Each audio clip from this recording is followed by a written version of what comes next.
បាទជំរាបសួរនិងសួស្តីអ្នកទាំងអស់គ្នាថ្ងៃនេះខ្ញុំមាន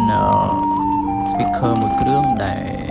ខ្ញុំទិញមកហើយខ្ញុំនឹងធ្វើការ unboxing ហើយនឹង review speaker នេះដែរគឺជា speaker brand Exdobo ដែលគឺជា brand របស់អាមេរិកវាមានតម្លៃសមរម្យមែនតើហើយកម្រិតសំឡេងវិញក៏គួរសមដែរហើយចំពោះ speaker នេះដែរគឺមានការធានាជូនចេញពីក្រុមហ៊ុន Exdobo គឺចំនួន1ឆ្នាំពេញចំពោះ speaker នេះដែរគឺមានកម្លាំងបុកបាសគឺ50 វ៉ាត់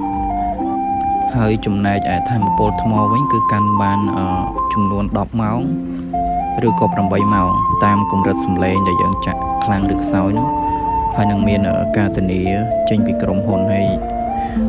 speaker នេះដែរគឺមាន QR code ដែលចេញពីក្រុមហ៊ុន Exdobo ដោយផ្ទាល់គឺនៅខាងក្រោយហើយវាមានរូបរាងស្រស់ស្អាតមែនទែនដែលអាចឲ្យយើងដាក់តាមខ្លួននៅពេលដែលយើងទៅដើរលេងឬក៏យើងទៅចាក់កម្សាន្ត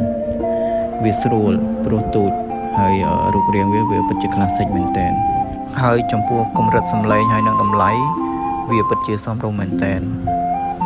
ហើយនេះជាសំឡេងដែលខ្ញុំតេស្តផ្ទាល់